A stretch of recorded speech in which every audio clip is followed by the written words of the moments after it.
定定有这少年辈的乐团啊，还佫有写歌的朋友吼，拢会问我讲，因想要突破啦，还是讲因的即个创作的即个发展啊，要安怎才会当佫到另外一个层次？我嘛定定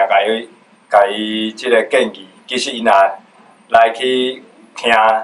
即个闪灵的歌吼，阮家己团的即个10几年来创作的即个历史吼，伊会发现着对即个差不多2008年了后，其实有足侪创作拢开始无共款，毋是干若像进前安尼，拢是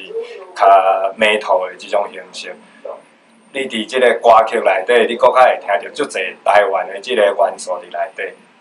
啊，足侪人会当做是一种工具的即个方式，就是讲闪灵会有法度会有一寡袂歹的进展伫世界，拢是因为你加足侪即个台湾的元素啦，等等。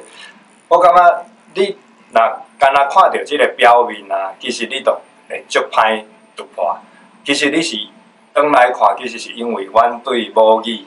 开始用搁较侪母语的创作。啊，用母语，你用即个母语的即个音、母语的调，啊，才反映到音乐写曲顶悬去。所以讲，你若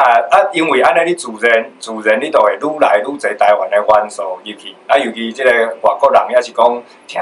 即个音乐的即个乐器，伊就会去发现到，甲一般西方的即个所谓的即个 metal 啦，也是 rock 的音乐就无共款。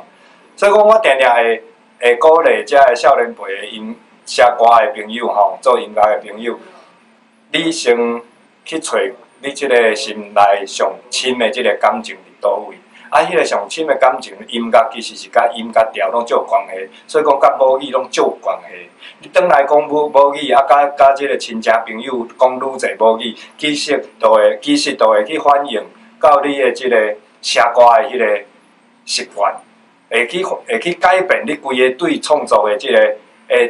长久以来的即个方式，甲你的规则拢会改变。啊，迄搁较自然，因为迄其实影响你足深的。所以我伫遮吼，嘛想讲趁即个机会，这是我家己创作的即个，算是一个过程吼，一个改变的过程。啊，迄是自然而然的，自然得到的，毋是讲吼去倒位去找出来，啊嘛毋是工具性的。所以讲嘛是分享互即个足侪少年辈想要即个创作的朋友吼，你开始讲母语啊，开始用母语来创作了后，你的音乐你都会发现到搁较自然的即个特殊的即个效果，也搁有即个搁较侪人会去甲你做伙入去你足深的即个心内底迄个感情。所以讲，用母语来创作，用母语来写歌，用母语来写文章，用母语来去追求你的即个梦想，我相信是足好的一个起点，嘛是一个足好的即个会当去感动更较侪人的方式。